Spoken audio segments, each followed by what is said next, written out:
All right, everybody, the NBA playoffs march on. And, yeah, the first round has completed, and now we're on to the second round. And things are going to pick up a bit as we preview the 2024 second-round NBA playoff matchups. And we have him back on the program. He is the host of the No Ceilings NBA Deep Dives podcast and editor-in-chief and writer for No Ceilings NBA and co-host of the Kings Weekly podcast. Let's welcome him back to the program, Nick Agar-Johnson. Hey, Nick, welcome back, my man. Ed, thanks so much for having me back. It's always great to talk basketball with you, and obviously it's an exciting time of year. We're in the conference semifinals, so the road to the finals is already starting to look clearer than it was, and there's a lot of great basketball ahead still, so looking forward to breaking it down with you. Absolutely. Same here, my friend. And as always, again, thank you so much for taking time out of your busy schedule to be with us on the program. Let's start over on the Eastern Conference. So the Boston Celtics handled their business. They took care of the Miami Heat in a 5-game series. Miami was decimated with injuries. Jimmy Butler, just to name a few.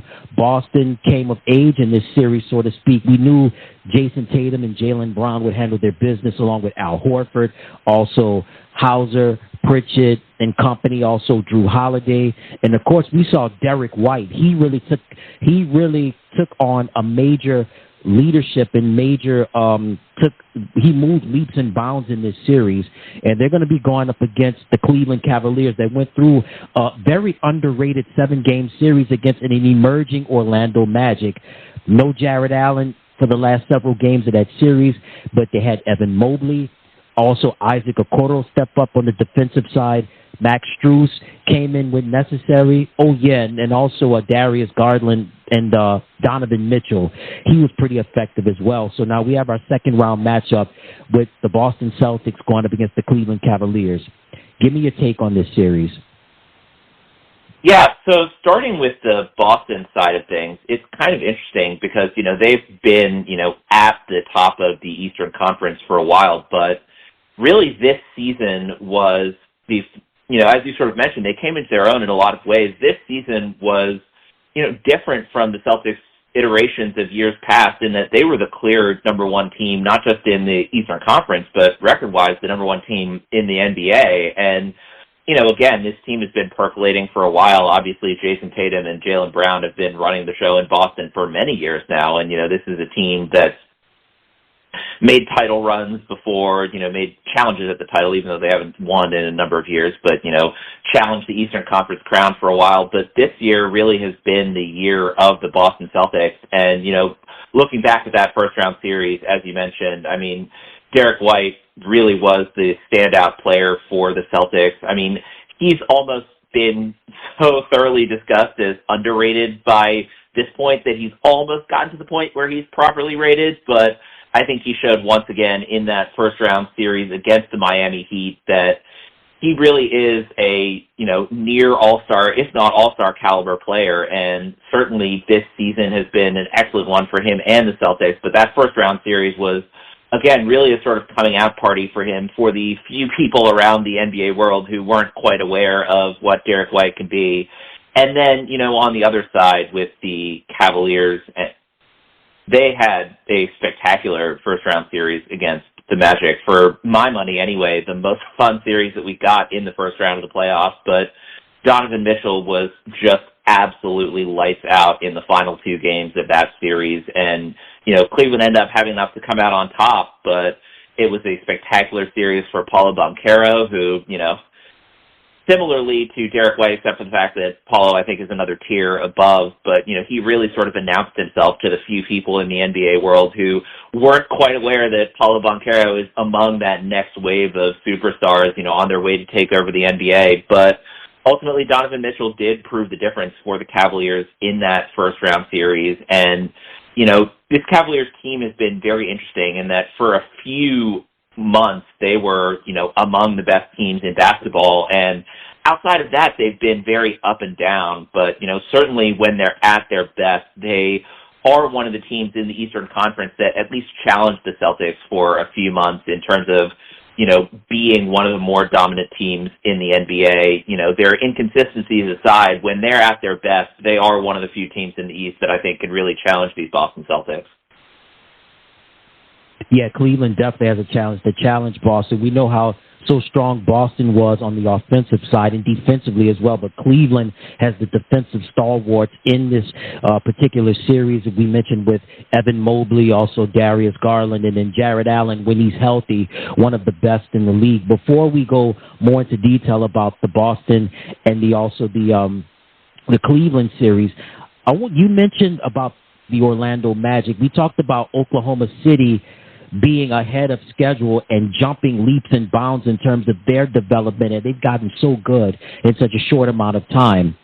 Orlando, no one expected this, and credit to Coach of the Year candidate Jamal Mosley doing what he's done this year. Just give me your thoughts on Orlando and taking those next steps like Oklahoma City has done. Absolutely. I mean, it's been interesting in that this Orlando team has started strong for a number of years, but the last couple of years, they started strong and then sort of faded quickly. This year's Orlando team, they started strong, and even though they had a sort of rough patch around December, January, they stayed the course, and, they made their way into the playoffs as one of these surprise teams, as you mentioned. And a ton of credit, of course, has to go to Coach Mosley, who did a fantastic job with this Orlando group. But, there's also the element to which, this is a team that, as you mentioned, sort of similar to Oklahoma City, they have the young pieces to be around for a while. And, maybe it would have been nice if they could have, made it past the Cleveland Cavaliers. But, for a team that was 13th in the Eastern Conference just last season, I think they were stronger than that on paper, but, ultimately this year they proved what they can be when they do have all those pieces clicking. And it'll be fascinating to see what this team does in the offseason. There are certainly, for a team that was as incredibly successful as this Magic team was, there are certainly a number of areas that they could address that would, open things up for this team even further. But even without that, I mean, it's unfortunate for them that they ultimately go down in that first-round series, but they put up a real fight, and they are a team that is going to be a problem for Eastern Conference opponents to deal with for years to come. I mean, they are only on the way up. When you talk about the young core of this team, I mean, Paulo Banchero, this is his age 21 season. Franz Wagner, his age 22 season. Jalen Suggs, his age 22 season. Cole Anthony, his age 23 season. This is a very young team that has a ton of room to grow, and it'll be awesome to see where they go. But even where they're at right now, they're a team that is way ahead of schedule, and a lot of credit goes to coach. A lot of credit goes to Paulo as sort of the leader of this team. But this Magic squad was a ton of fun to watch already, and it'll be very interesting to see what they do this offseason. They could very easily sort of do what Oklahoma City did. Last year the Thunder were a team that was lower down the standings, but, they retooled a little bit and came back as the best team in the Western Conference. It would not surprise me at all if the Orlando Magic are very comfortably a top 4 seed, home court advantage team when we're looking at the playoffs next season. You're absolutely right about that. Big markets matter in the NBA, but so do small markets. And it's always great when you have a balance in power. You have the balance between the big market teams and the small market teams. And certainly Orlando that franchise has had their share of great stars with the likes of Shaquille O'Neal, Penny Hardaway, also Dwight Howard, Jameer Nelson, just to name a few. And now we've got a future star, on his way to being a superstar, Paulo Banchero, and the other gentleman that you mentioned with the likes of Franz Wagner and Jalen Suggs, and, of course, Cole Anthony and Jonathan Isaac, just to name a few. So definitely Orlando is on their way, and with a great coach with Jamal Mosley. All right, so, Nick, let's get to it. We've got Boston and Cleveland. The names, the history of these two franchises, right? A guy by the name of LeBron James had 2 stints in Cleveland. He knew about Boston very well, and he spoiled some playoff hopes. The last time that Boston and Cleveland played in the Eastern Conference Finals was 2018. That was LeBron's last run in Cleveland, and it ended in a 7-game series. So this is going to be the 9th playoff meeting between these two teams. Each team has won 4 series apiece. So we mentioned the names with Tatum and Brown and Drew Holiday, Derek White, so on and so forth, Donovan Mitchell, Evan Mobley, Darius Garland. All right, who wins in how many games and why? I'm going to say that this ends up being Boston, and I'm going to say in 5 games. I think the Jarrett Allen injury is particularly brutal for this Cavaliers squad because, really I think the one way that this Cleveland Cavaliers team was going to have a chance to attack this Boston Celtics squad was, sort of down low. I mean, the big man tandem between Jarrett Allen and Evan Mobley is a very difficult proposition for any team to deal with, but I mean, especially when you're talking about the Celtics, Kristaps Porzingis and Al Horford are 2 exceptionally talented big men, but they don't particularly match up well, especially when it comes to the rebounding side. I mean, Jarrett Allen's one of the best rebounders in the league. Evan Mobley isn't, he struggles on the glass sometimes, but, compared to Kristaps Porzingis and Al Horford, that's certainly an area where, particularly when you have a tandem of Allen and Mobley, that Cleveland might have had a chance to sort of give the Celtics problems down low. But with Allen's health,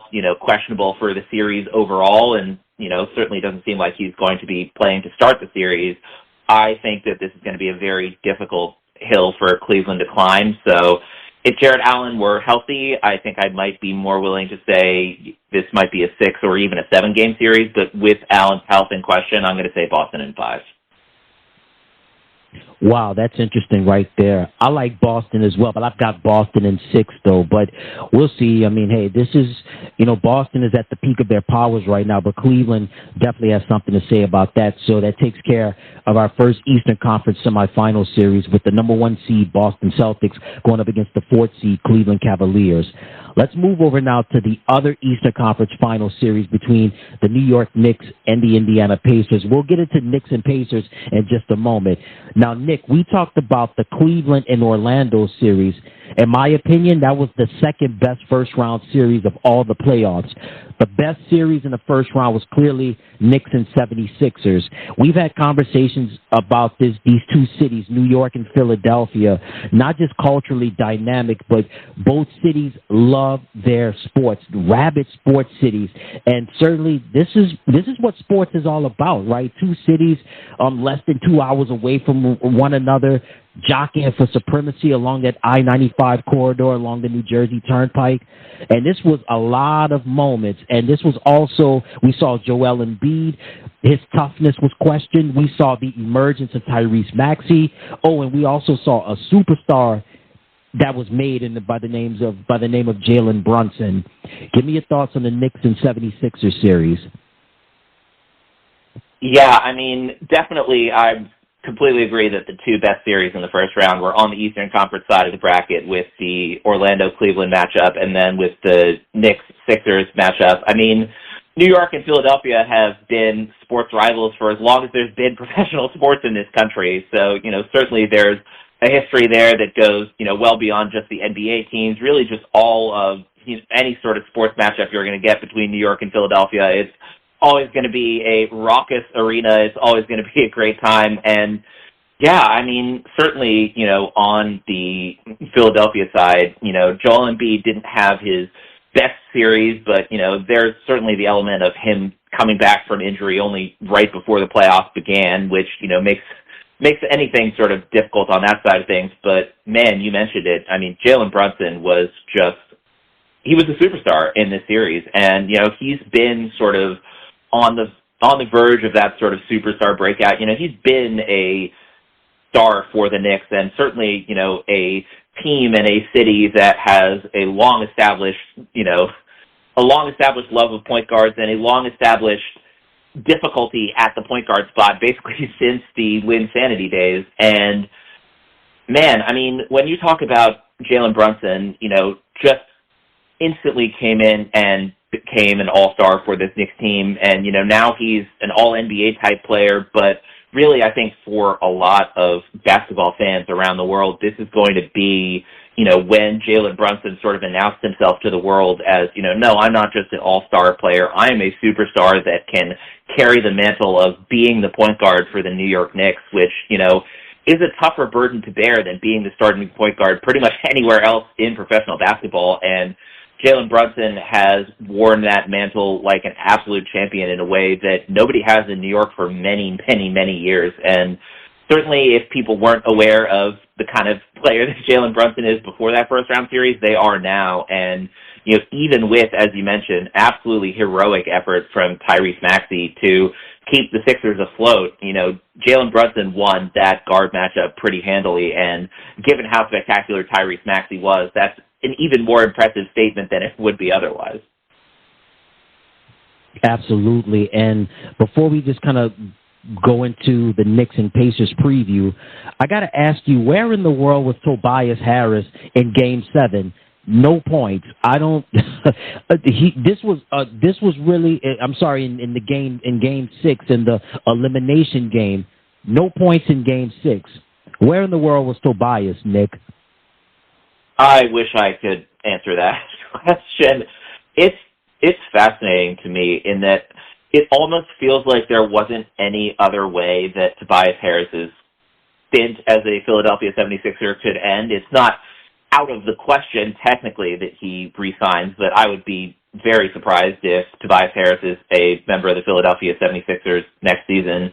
I mean, basically since the moment that he signed that max deal, there was a disconnect between the solid value that Tobias Harris provides. I mean, he is one of the, top half of starting forwards in the league, certainly, but the gap between what he was being paid by the Sixers and what they presumably expected him to provide for this team versus, what he was actually able to do out there on the basketball court was always a pretty significant gap. And, it's, again, fitting in a way that presumably anyway, the last game of his career for the 76ers was him disappearing, as you mentioned, him sort of not living up to the expectations and not living up to the level that he needed to reach to be sort of the third star for the Sixers team like he was paid to be. And, it's not like his contract was a complete loss. I mean, certainly with Lonzo Ball recently picking up the final year of his deal with the Chicago Bulls where he hasn't played basketball for 2.5 years, Tobias Harris was out there, pretty much every day. I mean, he's been a regular mainstay for this Sixers squad, since he signed that deal. But, again, there's just been that sort of disconnect between the sort of superstar level at which he was getting compensated and the, actual level of his play out there on the basketball court. Yeah, man, that was a tough go, as the name of that show. It's always sunny in Philadelphia, but it was not sunny for Tobias in that Game 6. And certainly, if you know Philadelphia and those sports fans, they had a mouthful for Tobias Harris. So that takes care of a thrilling first round series between New York and Philadelphia.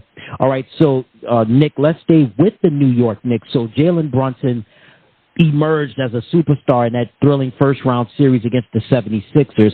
But not just Jalen Brunson, but also we had OG Anunoby, a healthy OG Anunoby, not just on the offensive side. You know what a dog he is on the defensive side. And how about Jalen's college teammates from Villanova, Josh Hart, Dante DiVincenzo? They stepped up, and also on the defense and the rebounding side, Isaiah Hartenstein, Mitchell Robinson, very effective. And then we saw what the Knicks did in that series against the Sixers. How about the Indiana Pacers? I hate to break the news to you, but Tyrese Halliburton, they had no problems taking care of the Milwaukee Bucks. No Giannis, Damian Lillard was in and out of the series, hampered with injuries, but the Pacers handled their business. Tyrese Halliburton, also Nesmith handled his business. Miles Turner was effective. T.J. McConnell brought the heat on the defensive side. Just kind of give me your thoughts on this preview we're seeing with the Knicks and the Pacers. Yeah, so since, we already talked about the Knicks a little bit, just to start here with the Pacers, I mean, I think that, injury aside, certainly that was, really the big upset of the first round, which, wasn't that much of an upset, just purely because, again, as you mentioned, Giannis, missing the series, Dame Lillard, being only sporadically available, missing a couple games, and obviously not being 100% even when he was out there. So, there is an element to which this Pacers team is ahead of schedule. I mean, certainly, they didn't have quite as dramatic a rise this season as the Orlando Magic did, but, they're also a team that finished out of the play-in picture last year and went from out of the play-in to firmly in the playoffs as the 6th seed. And, now they're advancing to the second round, which, again, is a bit ahead of schedule. I mean, from my perspective, this is not the perspective of all Kings fans, and I recognize that. But from my perspective, I'm just always happy when good things happen to Tyrese Halliburton because he was such a wonderful member of the Sacramento Kings. And, from every account that I have heard of him, just, a great guy to be around and someone who, elevates the locker room even, sort of beyond when we're talking about the basketball court. But when we're talking about what he does on the basketball court, I mean, just absolutely superlative passer, one of the best passers in the NBA, always looking to get his guys open. And, I think because he's such an incredible passer, there's sort of an element to which his scoring goes a bit under the radar. But, he's someone who from day one in the NBA was, one of the better three-point shooters in the league. And certainly this year, he's had to take on, he put up more shot attempts from three-point range than he ever had before in his NBA career. And, he's someone, again, who is one of the young faces of the league. And this Indiana Pacers team, again, it's a bit ahead of schedule. And, certainly an element to that is that, the Pascal Siakam trade in the middle of the season certainly helped bolster, have them sort of get a second star alongside Halliburton. But you mentioned Miles Turner. I mean, I brought up Derek White earlier as someone who's been underrated for so long that he might be approaching properly rated. I think Miles Turner is still just underrated, and what he does on the defensive end, what he does as a big man who can space the floor, who can run out in transition, who can have the ball go through his hands without you sort of being worried about what he's going to do with it. He's, I think, one of the more underrated big men in the league, and certainly helps the Pacers offense hum and helps them stay afloat defensively. Certainly without Turner, I worry about what the Pacers team might be like on the defensive end. But with him in the fold, I mean, they're a team that can hurt you in so many different ways. Broke the NBA record for, points, well, not, but, was close to breaking the NBA record for offensive rating. They were on pace to have the highest offensive rating in league history for much of the season. Just a spectacular team when it comes to putting the ball through the basket. And, that really starts, of course, with Tyrese Halliburton as the head of the attack. So it's going to be a lot of fun. I mean, this Pacers team, got a bit of a break in that first round against Milwaukee, but, they still had to beat a Milwaukee team that was among the best in the league, even with Giannis and Dame sort of hobbled by injury. And it'll be fascinating to see where this Pacers team goes. I think they might not have been as bright a flame as the Orlando Magic in terms of, Orlando was below them in the standings last season and, jumped above them in the standings by the end of this season. But I think it's underrated just how young this Pacers team is and how much room they have ahead of them to grow. You know what, before we get into the predictions and how many games and stuff, we know about the Knicks and Pacers rivalry in the 90s, right, with Reggie Miller, Spike Lee, Patrick Ewing, John Starks, just to name a few. Do you think this has the potential, Nick, of maybe this particular series leaving up the potential of this series being like the quote-unquote glory days of the 90s and the early 2000s with the Pacers and Knicks, or do you think this is more of a different situation? It's funny because I think that the way that the game will look will be very different because, those Knicks teams, those 90s Knicks teams were even more of a sort of defense first, foul everybody incredibly hard on every play, kind of, rough and tumble defense first squads. And, this Knicks team is certainly like that, but I think with, the current Pacers squad being what they are, I think this game's going to be a lot more up and down than people sort of expected from those 90s rivalries. But, in terms of the other stuff, I mean, these are two teams that have a long and storied history, and, the point guard matchup between Tyrese Halliburton and Jalen Brunson is going to be fascinating to watch, even if it's not as sort of a physical sort of situation as, John Starks, Mark Jackson, Reggie Miller, all those guys. It's going to be a matchup between two teams that have a lot of history. And, certainly, I mean, when you talk about cities that absolutely love their basketball, New York and Indianapolis are are up among the, top of the top, and this is a rivalry that's been around for a long time. So I think the basketball might look a bit different just because of the way that, these two teams played as opposed to the way these two teams played in the 90s, and also just because of the way the NBA is now as opposed to the way it was in the 90s. But, there's a lot of history here, and these are two teams that are going to definitely try and get at each other in incredibly different ways. I mean, you're talking about the team with the second fastest pace in the league in Indiana versus the team that slowed it down more than any other team in the NBA this season in the 30th paced New York Knicks. So it's going to be interesting to see sort of which style sets the fight between these two teams. And that's going to be a bit different than the 90s just because both of those teams were so physical. But there's a lot of history here, and it'll certainly be fun to see how that plays out. Absolutely, and you're right about these two cities, New York and Indianapolis. They love their basketball, and certainly it is going to be a feeding frenzy in this series between the number 2 seed New York Knicks and the 6 seed Indiana Pacers. And by the way, this will be the 8th playoff meeting between these two teams, with the Pacers winning 4 out of the first 7 meetings. All right, so the verdict, I need it, Nick. Who wins and how many games and why? I'm going to say Knicks in 6. I think that ultimately the depth of this Knicks team is just going to be too much for the Pacers to handle. I mean, you mentioned some of the guys up front, but OG Anunoby, since the trade has been revolutionary for this Knicks squad, and he had a fantastic first-round series on both ends of the floor. Josh Hart, I mean, New York and Indianapolis are two cities that appreciate the kind of hard-nosed, effort-first player that Josh Hart is more than almost anywhere else in the league, and he's certainly someone who has rapidly become a fan favorite in New York, and I think he's going to play a huge role for them.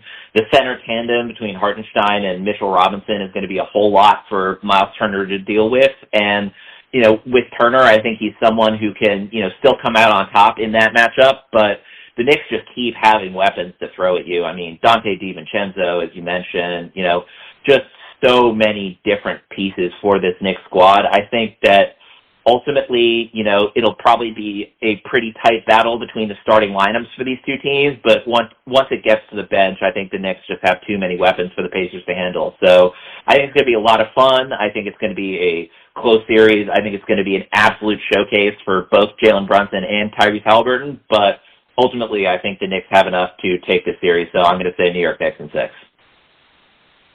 All right, and definitely both home crowds are going to be rocking in this series. Indiana, they play at Gainbridge Fieldhouse in downtown Indianapolis, and the mecca of basketball, Madison Square Garden in New York City, never a dull moment in the Big Apple. So we have the number 2 seed New York Knicks going up against the 6 seed Indiana Pacers. Let's move over now to the Western Conference, Nick. We have the number 1 seed Oklahoma City Thunder going up against the 5th seed Dallas Mavericks. Let's start off with the number 1 seed Oklahoma City Thunder. The Thunder had no problems handling their business in the first round, beating the New Orleans Pelicans. Too skilled, too good, and too talented, right? Josh Giddey, Chet Holmgren, Jalen Williams, both Jalen Williamses, I might add, Lou Dort, and a guy by the name of SGA, Shai Gilgeous-Alexander, who's an MVP candidate. And also they have Mark Dagnall, who is the coach of the year for this year. So the Thunder took care of their business over New Orleans. For the Dallas Mavericks, tough go in the beginning, up and down series against the Los Angeles Clippers, but they were able to close it out. Daniel Gafford has emerged as a rim protector and a guy that could get points in the paint for the Mavericks. P.J. Washington, his shooting was solid. And also we can't forget about Luka Doncic and, of course, Kyrie Irving, who was the closer in Game 6. Give me your thoughts on the OKC going up against Dallas. So starting on the OKC side of things, I mean, this is a team that, again, it was pretty clear last year that they were going to be a team to watch out for, that they were going to be a team on the rise, but I don't think I'm not even sure anybody with the Oklahoma City Thunder expected them to, break out and be the number 1 seed in the Western Conference. And, I mean, there's a huge element to which Chet Holmgren just revolutionized his team on both ends of the floor. I mean, from him going from missing his entire rookie season with a Liz Frank injury to playing all 82 games for the Thunder this year, just what he does on both ends of the floor. I mean, on defense, his ability to switch on to anybody, his ability to be an incredible amount of length in the paint. Maybe he isn't quite strong enough yet to sort of, bang with some of the biggest bodies in the NBA, but, I mean, even in his rookie year, he did a spectacular job of, staying competitive against those guys and just absolutely annihilating switches onto smaller guards who he could keep up with. And then, of course, on the offensive end, I mean, his ability to be someone who can handle the ball, who can shoot from deep, who can, get his way to the rim and convert around the basket, just the element that he opens up this offense, I think, is incredibly important to what the Thunder have been able to do. But, I mean, when you're talking about this Thunder squad, the two-headed monster of Shai Gilgeous-Alexander and Jalen Williams as sort of scoring threats. I mean, Shai, as you mentioned, one of the top MVP candidates, certainly, and, Jalen Williams is someone who, really has come into his own this year after proving himself as, a starting caliber player last season. He's taken yet another leap after being second in the Rookie of the Year voting last season, in the running for most improved player, too, which it's an interesting sort of proposition when you're talking about giving that to a second-year player. But, I mean, you're talking about a guy who was just absolutely lights out from everywhere on the floor, who, did an incredible job of, being an initiator when he had the ball in his hand, keeping the offense flowing when he was the main man. And, that's just the top three for this team. But you just go down the line, and there's so many incredible basketball players on this squad. I mean, we didn't even talk about Lou Dort yet, who's, one of the best defenders and, one of the best 3-and-D guys in the NBA. I mean, Josh Giddey, you mentioned, Cason Wallace came in as a rookie and also played all 82 games, was an incredibly important part of the Thunder bench. Going from Shai Gilgeous-Alexander to Cason Wallace is not, you'd hope for a bigger drop-off when you're taking Shai Gilgeous-Alexander out of the lineup, but with this Thunder squad, again, they have such an incredible amount of depth, and, I mean, all of their top guys, their top 6 players in terms of minutes per game are all, in their age 25 or younger seasons. So, even last year it was clear that this Thunder squad was on the rise, but they're already here. They're already number one in the Western Conference with an incredibly young squad. This Thunder team has a history of, putting together incredible young squads, but, this year's team has, risen to the top so quickly from being, the 10 seed last year. And, Chet Holmgren being in the lineup for them certainly plays a huge part in their sort of cohesion, but just across the board, this is an incredible team that can hurt you in so many different ways. And, going to the flip side of it with the Dallas Mavericks, I mean, the New York Knicks, made the big in-season trade that netted them OG Anunoby, and certainly he was a huge part of the season for them. But this Dallas team, might have been the team that was most positively affected by the trade deadline. I mean, them bringing in P.J. Washington, them bringing in Daniel Gafford, as you mentioned, just really shored up the rotation for them. This Mavericks team down the stretch of the season was a different team than the Mavericks team that started the season. And, it's no surprise that, right around the trade deadline, they rattled off a, 7-game win streak. They were one of the best teams in the NBA down the stretch run of the season. And a whole lot of that is because of the massive overhaul that they made to their roster partway through the season. And, it paid off for them in dramatic ways. I mean, P.J. Washington and Daniel Gafford have been huge parts of this squad. I mean, P.J. Washington has, at times been the sort of third guy for this Dallas Mavericks squad, sort of a third option offensively. And Daniel Gafford, I mean, Derek Lively II was doing a spectacular job as a 19-year-old center for the Mavericks, but there's, one level of Lively being the lob-catching, shot-blocking menace that he was, and the fact that they can just swap between those two guys with Daniel Gafford now also in the fold. And, I can't move on from Dallas without mentioning Derek Jones Jr., who really had a breakout season, going from being mostly a bench player, spot starter in some places throughout his career to, career high in three-point percentage, starting 66 games for the Mavericks squad. He wasn't as much in the rotation down the stretch after P.J. Washington came aboard, but he had a huge season, and it, should definitely not go under the radar that Derek Jones Jr. has been a hugely important part of the squad. All right, and certainly both teams definitely handled their business, and we talked about just the impact players for both Oklahoma City and Dallas. All right, so Who wins and how many games and why? I'm going to say Oklahoma City in 6. I was tempted to say 5, but I think that between Luka and Kyrie and, the new players that the Mavericks added, the second half of the season in P.J. Washington and Daniel Gafford, like I mentioned, I think that they can steal a game or two, but I think this Thunder team just has way too many weapons. And I think that, again, Dallas, anytime that you have Luka Doncic as the head of your offensive attack, you're going to have a chance against pretty much anybody, but I think this Thunder team just has too many weapons. And, if Shai Gilgeous-Alexander and Luka Doncic sort of play each other to a standstill, I think that the Thunder have the advantage at pretty much every other slot. So I'm going to go with Thunder in 6. I, think the Mavericks can steal a couple games, but I would be surprised if Dallas ends up taking this series because I think this Oklahoma City squad is just way too strong across the board for this Dallas squad to be able to handle. Yeah, definitely. It's going to be a tough uphill climb for the Mavericks. Oklahoma City, so good and so skilled and definitely talented at the peak of their powers right now. So that's the number 1 seed, Oklahoma City Thunder, going up against the 5th seed Dallas Mavericks. And then the last Western Conference matchup in the second round, we have the defending champion Denver Nuggets, the number 2 seed, going up against the 3rd seed Minnesota Timberwolves. So let's start off with Denver for a moment. Tough first-round matchup against the Los Angeles Lakers. In my opinion, I thought this was the 3rd best series in the first round, even though the series only ended in 5 games. But Jamal Murray, not one, but 2 game-winning shots in this series. Jamal, when he's healthy, one of the best, and certainly he provided some clutch moments in that series. Nikola Jokic, a lot of people say the best player in the game right now, definitely at the peak of his powers right now.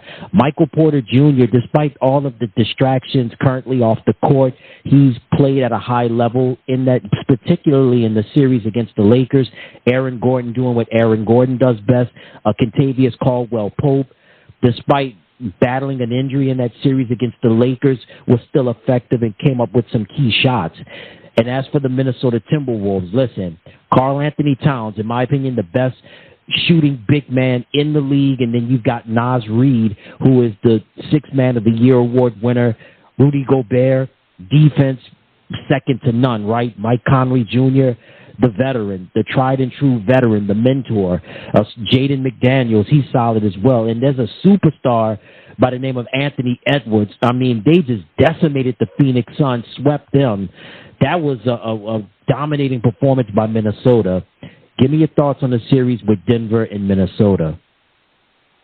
Yeah, so starting on the Denver side, as you mentioned, that first-round series against the Lakers did only go to 5 games, but again, 2 of those came down to Jamal Murray game winners, and, all the other games were at least close, towards the end of the game. It was, I think, a lot tighter of a series than you usually sort of expect from a 5-game series, especially one that, the Nuggets only surrendered game 4 and then sort of closed out the gentleman's sweep in game 5. But, yeah, Jamal Murray, it was very interesting. He struggled throughout the series up until the 4th quarter, and then as soon as the 4th quarter hit, he was the Jamal Murray that everybody remembers from the bubble, the Jamal Murray that everybody remembers from, last year's Nuggets run. And, when he's on, there's a element to which, when teams have to gear in on Nikola Jokic the way that they do, and Michael Porter Jr., as you mentioned, is, running around getting himself open from 3-point range. When you have to deal with Jokic and Michael Porter Jr., there's only so much that even the best defense can focus on Jamal Murray, and that's when he kills you, is when, teams feel like, okay, we have to contain Nikola Jokic, we have to do our best on him. They forget just how much of a lethal player Jamal Murray is, especially when it gets down to crunch time. And, him closing out the Lakers, again, it was a tighter 5-game series than, you usually expect. Certainly it was a tighter 5-game series than the Celtics-Heat series, which was, also a 5-game first-round series. But, yeah, it's hard to bet against the defending champs, and certainly even though the Lakers gave them a tough battle and a tougher battle than the Lakers gave them in the playoffs last year, it's hard to bet against the defending champs, but it's also hard to bet against the Minnesota Timberwolves, and just a thoroughly dominating performance against a Phoenix Suns squad that, they had their struggles certainly throughout the regular season, definitely up and down regular season for the Phoenix Suns, but the expectation when you have a big three of Kevin Durant, Devin Booker, and Bradley Beal is that the playoffs are your time to shine. You sort of figure things out enough in the regular season, you get through to the playoffs, make sure everybody's healthy, and then that's your time to shine when you're the Phoenix Suns, and instead, Minnesota just destroyed them on both ends of the floor. And, the big man situation, the big man rotation of Karl Anthony Towns, Rudy Gobert, and Naz Reid, how do you stop that? As you mentioned, Karl Anthony Towns, one of, if not the best shooting big man in the game today. Rudy Gobert, multiple-time Defensive Player of the Year winner who, for my money, has gotten much better as a sort of playoff/guard defender, over the past few years. Just his ability to stick with guards on switches has improved so much over the past couple seasons, and it's clearly made a difference. But really, the headline guy for the Minnesota Timberwolves this season and this playoffs has been Anthony Edwards. And, man, if Jalen Brunson announced himself as a superstar, Anthony Edwards absolutely put the exclamation point on his case as a superstar. And for him to do what he's done on both ends of the floor this season and this playoffs as a 22-year-old, it's something special. And certainly this, Minnesota Timberwolves squad has had their share not just of superstars, but specifically of number one overall picks. Andrew Wiggins, right, no longer with the team, but, someone who was a number one overall selection that spent a number of years in Minnesota. Karl Anthony Towns, if you want to go back even further, obviously this was Kevin Garnett's team for such a long time, but Anthony Edwards has announced himself as, the man on a squad that Karl Anthony Towns has been on for a number of years, but there's just something infectious about the energy that Anthony Edwards brings on both ends of the floor, the, clear love and admiration that he had for Kevin Durant's game, and yet the way that he absolutely tore his heart out and tore the heart out of the Phoenix Suns in that opening round series. I think that if I had to name one story of the 2024 NBA playoffs so far, it's Anthony Edwards cementing himself as one of the future faces of the league in a way that, Jalen Brunson has done as well, but, there's something to be said for just the absolute superstar in every possible way you can imagine performance that Anthony Edwards has put on in the playoffs so far. Yeah, Anthony Edwards is just, he's shaping up to be, he is a once-in-a-lifetime talent, and certainly he's got it, man, and we're watching a superstar right in front of our eyes with Anthony Edwards. All right, so who wins and how many games and why? Man, this is the hardest series for me to pick. I'm just going to say that up front. I think that this is the series that's most likely to go 7. I think that this is the series that I'm most likely to be wrong about. There's a chance that I'm wrong about all these things, but I think that this is the hardest series for me to call. I'm going to take the safe bet and say Nuggets in 7. It's hard to bet against the defending champs when they're fully healthy, and, this Nuggets squad, has been dominant for quite a while now, but, especially, with the sort of two-headed monster of Nikola Jokic and Jamal Murray leading the charge, it's hard to bet against the defending champs in any situation. And, this isn't one of those situations where, the defending champs had a bunch of expiring contracts and it's a completely different team by the next season. No, this is basically the same Nuggets squad that won the championship last season. And it just makes it really hard to bet against them, even though this Timberwolves team is so easy to root for and so easy to want to bet on. I think that the safe choice here is to say that the Nuggets take it. So, again, this is a series that I think is the toughest to call. This is the series that I think is going to be the most fun of this second round of the playoffs, but ultimately I think that the defending champions have just enough to be able to hold off the charge from this incredible Minnesota Timberwolves squad. And, I wouldn't be surprised if this ends up being the closest series of the rest of the playoffs, honestly, just given the caliber of the two teams that are facing off here. But I hate having to make a choice. These two teams are so good and they're so closely matched. But if I have to pick one, I'm going to have to say Denver in 7. Yeah, I think this is going to be the show stealer of the playoffs.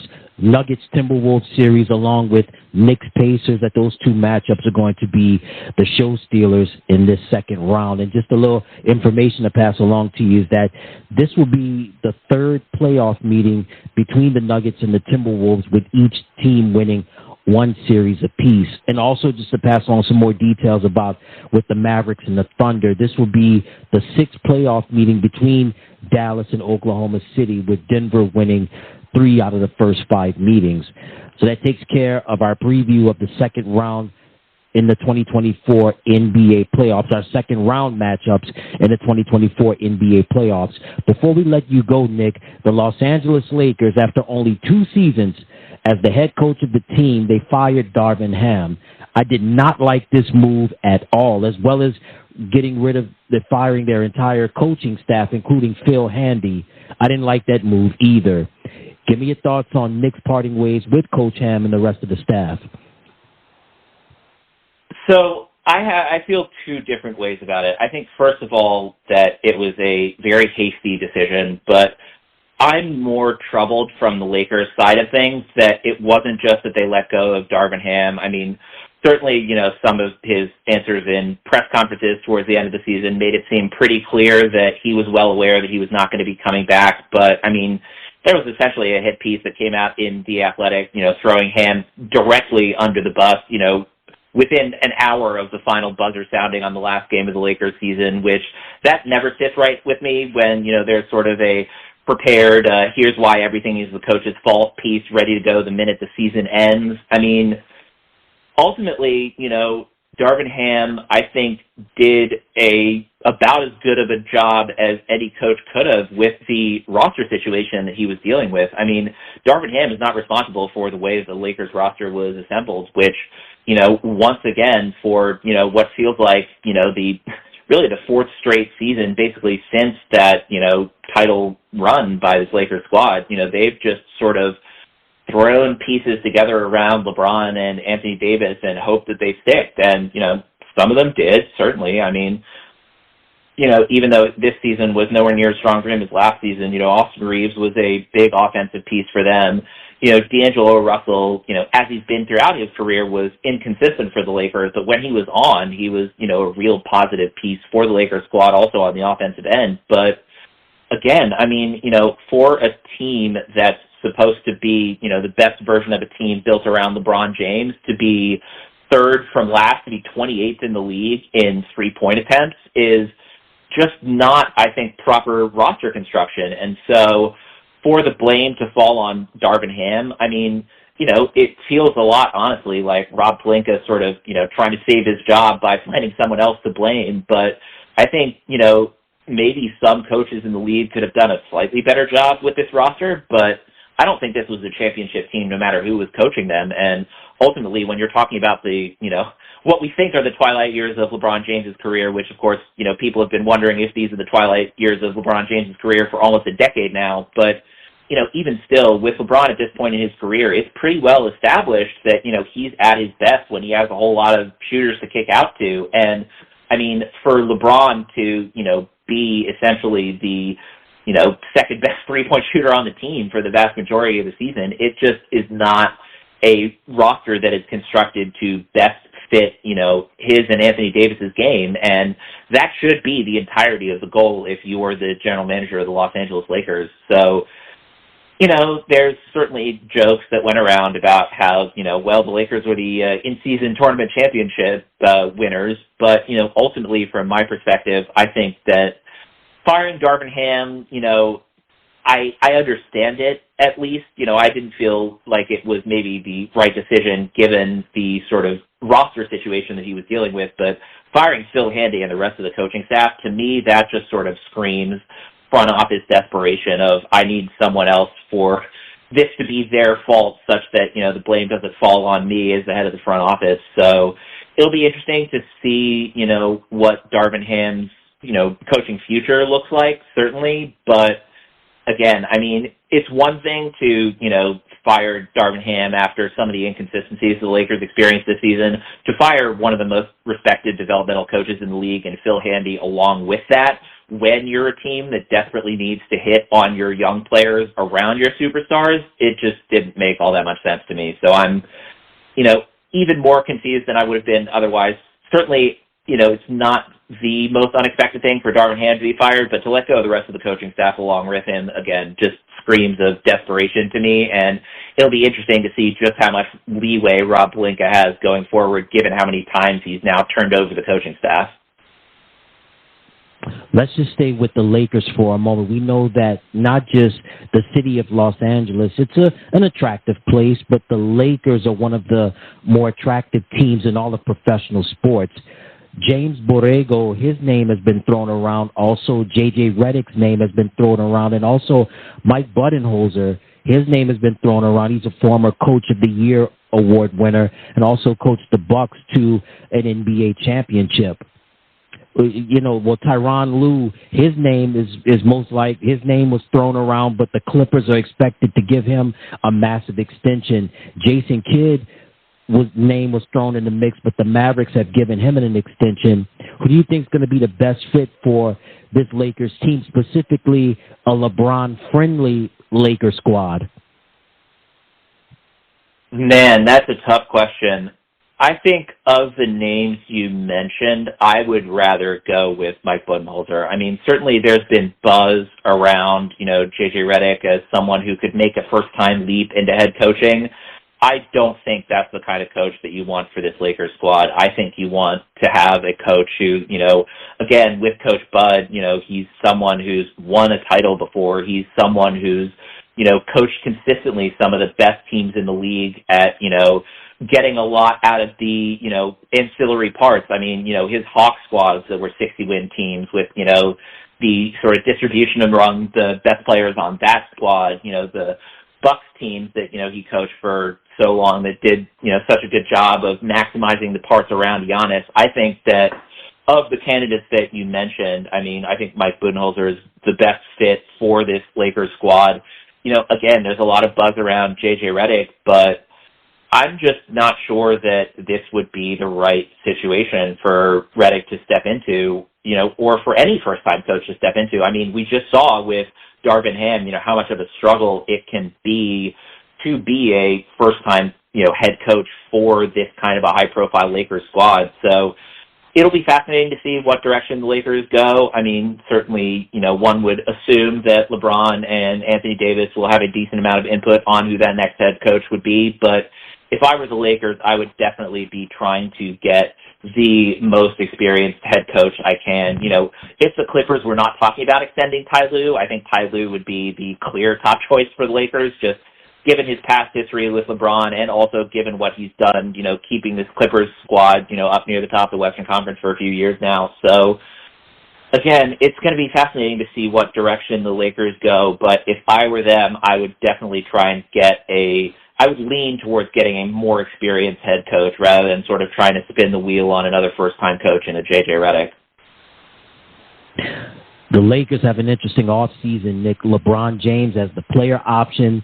Anthony Davis is going to be guaranteed his money going into next year. Rui Hachimura also is going to be guaranteed money. And also, D'Angelo Russell has a player option. So certainly a lot of questions with the team known as the Los Angeles Lakers. And let's stay just with head coaches. I mentioned his name earlier, Jason Kidd, one of the most highly respected people in the game of basketball, got an extension with the Dallas Mavericks.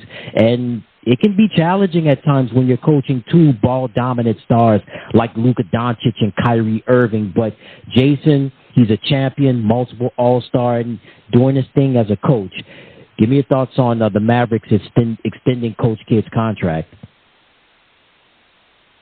Man, it's interesting. I certainly will admit that I have not in the past been particularly much of a believer in Jason Kidd as a head coach, but he has definitely, we talk about development for players all the time, but certainly Jason Kidd has developed a whole lot as a head coach since his early days, coaching with the Brooklyn Nets. And, he's someone who, again, I mentioned sort of earlier that the Mavericks had a whole lot of, sort of changing around the roster at the trade deadline. They became a much better team after the trade deadline because of some of the players they picked up. But, some of the credit for that has to go to Coach Kidd for, integrating those guys into the rotation, for finding a way for P.J. Washington to be successful after he'd sort of been on the outs for a Charlotte Hornets team that obviously is not exactly in the same echelon of basketball as the Dallas Mavericks are now. And certainly, getting Daniel Gafford and getting the right mix between him and Derek Lively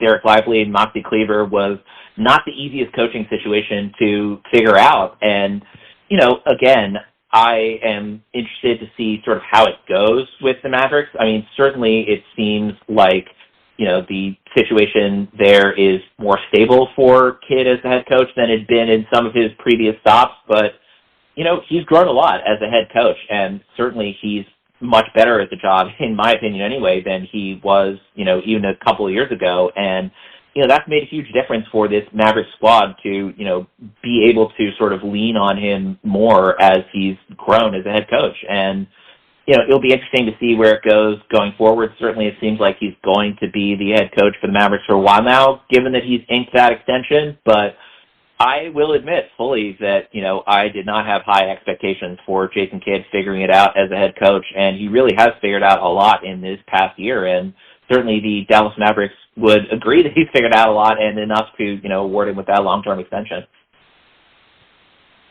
And I mentioned his name earlier, and we talked about him. Tyronn Lue is expected to get an extension from the Los Angeles Clippers, and this is huge because the owner of the team, Steve Ballmer, listen, we know about his track record as a businessman working with Microsoft, and the Clippers are expected to have that brand new arena in downtown Los Angeles within the next few years. Just give me your thoughts on the Clippers planning to extend Ty Lue. I think it's the right move. I mean, I think it was the right move for them even before there were the rumblings that the Lakers were, looking to sign him. But, there's an element to which I think that it's the right move for the Clippers to extend Ty Lue because I think he's one of the better coaches in the league. And so I think it makes, sense to lock him down, especially with, the Clippers move to their new arena coming up pretty soon on the horizon. But, even sort of looking beyond that, I mean, I hate, sort of having to acknowledge it, but, there is an element to which it would be worse for the Clippers in terms of PR to lose Ty Lue to the Lakers than to lose him to anywhere else. So, it makes a lot of sense for Steve Ballmer and the Clippers to, as soon as the rumblings came out that Ty Lue might be looked at for the Lakers job to say, no, we want to lock you down. We want to have you be the Los Angeles Clippers coach for the near term, for the future. And, again, it's the kind of situation where, for me personally, I'm much higher on Ty Lue as a coach than Jason Kidd, even with the improvements that I think Jason Kidd has made as a coach. And so for the Clippers to lock down Ty Lue, I think is the right decision for them in a vacuum. But the Clippers aren't operating in a vacuum. They're operating in, the same geographic area as one of the most well-known sports brands in the world in the Los Angeles Lakers. So there's an added element to which it's very important, in my mind anyway, for the Clippers to lock down Ty Lue. So, I think it's the right move for the Clippers, period, but especially with the Lakers rumblings, it's even more important that they lock him up to a longer-term deal fast. So I'm hoping for Clippers fans' sake that Ty Lue deal gets locked up sooner rather than later and that he can be the head coach of this Clippers squad for a long time to come. Yeah, he's always been around lots of talent as early as far as his coaching career with the LeBron, Kyrie, Cleveland era, and then this current era with the Clippers with Kawhi and Westbrook and Paul George and also James Harden. But they had, as you said, they had to get this deal locked down. It would have been one thing if they would have lost him to the crosstown rival Lakers. And finally, Nick, we know whenever there's a media rights broadcasting deal for a league, it can represent a new change for a network, but can also be a loss of jobs for another one. The NBA media rights deal is on the horizon, and there's a lot of contract talks involving several networks, but one network in particular, TNT, they may be in jeopardy of losing the NBA.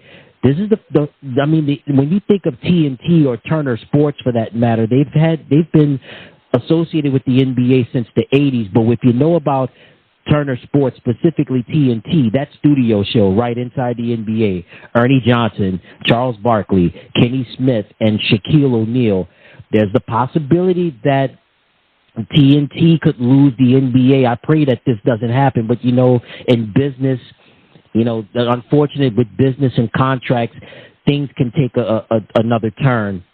Give me your thoughts on just how important that studio show is, not just for TNT, but for the NBA and fans like us.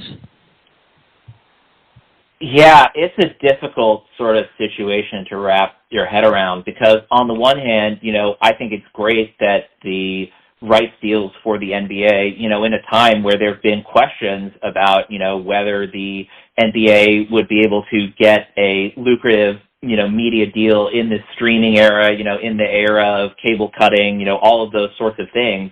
I think it's fantastic for the future of the league for them to be able to get a deal that, based on the early reporting of what the deal might look like, would be a significant jump in terms of just, the yearly revenue that the league's bringing in, which, of course, means more salary distributed to the players, which, means a rise in salary cap, more opportunity for NBA players to, create wealth for themselves, to create generational wealth in a lot of these cases. I think it's a wonderful thing on that front, but, the downside of that is just as you mentioned, right, of if the rights deal switches, then there's a chance that, the, studio show that really for a whole lot of people was either their introduction to the NBA or, just a mainstay in their NBA lives inside the NBA, if TNT loses those rights, then that's, an unfortunate situation, a show that was a huge part of the NBA landscape for so long, potentially being off the air with them not having the rights anymore, it's a difficult thing to grapple with. But I think ultimately, the league being in a better place overall from the rights deal it's going to be a win, for the NBA and therefore for the NBA fans. For, the bigger the NBA is, right, the more people there are who are loving basketball and invested in basketball and wanting to talk about basketball. And, that's always a great thing, but there's also the element to which a huge part of the basketball conversation might be disappearing with inside the NBA fading away. So, again, I think it's great for the league overall to have this kind of a rights deal discussion where it seems like there's going to be an even larger revenue stream opened up for the NBA and its players, but there's always that difficulty with, the sort of network battle that, a show that's been as iconic in the NBA landscape as Inside the NBA has been for decades now might be on the way out. It's always tough when there's conversations like this. Hopefully they can work this out, even in the midst of this streaming era where everybody can benefit. Even if you were not a basketball fan, you were still familiar with the studio show of those personalities with Agar-Johnson, Kenny Smith, Shaquille O'Neal, and, of course, Charles Barkley, and hopefully they can work it all out. And certainly what we have currently worked out right now is Nick Agar-Johnson doing some great things over at what he does. And, Nick, again, thank you so much for being on the program. Just tell everybody what's currently going on at what you're currently doing with the blogs and also with the podcast as well. Absolutely. So, No Ceilings NBA, NoCeilingsNBA.com, No Ceilings TV on YouTube, No Ceilings NBA Draft Podcast. Obviously, with the draft now very close on the horizon, just, 6 weeks away at this point, there's a lot going on in the draft world. So, if you're a fan of one of the NBA teams that we didn't talk about today because they're not, making it this far in the playoffs, there's a lot of interesting content, in terms of the upcoming draft picks. So definitely check out NoCeilingsNBA.com. If your team might have a draft pick coming up, or if you're just someone who, wants to take a look into what the future might look like for the NBA. Certainly we talked about a lot of young superstar breakout prospects in these playoffs, guys who've really made names for themselves. If you want to take a look at who that player might be 3-4 years from now, then definitely be sure to check out NoCeilingsNBA.com. And then Kings Weekly Podcast, we had a wrap-up of the season with Jason Anderson of the Sacramento Bee, and we'll have content around the Sacramento Kings draft pick, now that they're officially going to be making a selection. Now their first-round pick is not going to be conveyed in a trade due to the Kings, not unfortunately being in the playoffs. We'll have more content coming around the lottery, once it's sort of solidified where the Kings will be picking. And then I also wrote a collaborative piece on Juan Nunez that came out this morning on Nick Thomas's Substack. Was an awesome opportunity to collaborate with him on a piece about one of my favorite prospects in the upcoming draft in Juan Nunez. So that's sort of the most recent thing I did. Definitely be sure to check that out. And I also wrote last week the latest edition of my Editor's Notes series for No Ceilings NBA, covering 5 prospects who we hadn't written about as much this season on the No Ceiling side. And then, of course, the No Ceilings NBA Deep Dives podcast. The No Ceilings NBA podcast, you get, great draft content in your podcast feed every day. I host Deep Dive Show, which is on Wednesday. So having a great episode, recording actually later tonight for Wednesday's episode. So that'll be a ton of fun recording with Ignacio of No Ceilings. So really looking forward to that as well. And yeah, just check out No Ceilings NBA. Awesome. Tell everybody where they can find you on social media, as well as No Ceilings NBA and Kings Weekly or any websites. Let the listeners know that as well. Absolutely. So you can find me on Twitter at Agar-Johnson, Johnson, and I put all of my work up on my Twitter feed at some point or another. So the most recent post is the article that I collaborated on with Nick Thomas this morning. So that's up on my Twitter feed. The Editor's Notes piece I wrote last week is as well, and of course all the Deep Dives episodes will go up there as well. No Ceilings, NoCeilingsNBA.com, No Ceilings NBA on social, No Ceilings TV on YouTube, and then Kings Weekly Podcast at Kings Weekly Pod, and available wherever you get your podcasts. You heard it from him. He is Nick Agar-Johnson. He is the host of the No Ceilings NBA Deep Dives podcast, also editor-in-chief and writer for No Ceilings NBA and co-host of the Kings Weekly podcast. Nick, as always a blast. Thank you so much again, and if ever you want to come back on, feel free to let us know. Absolutely, Ed. Always great to talk about basketball with you. It's an exciting time of year, and yeah, definitely hope that I'll be able to talk with you about some basketball again sometime soon. Awesome. And that's going to do it for this edition of the program. Until next time, everybody, you take care and have a great one. Hey, everybody. Thank you so much for tuning into the channel. Remember to click like, share, and subscribe. And thank you for watching.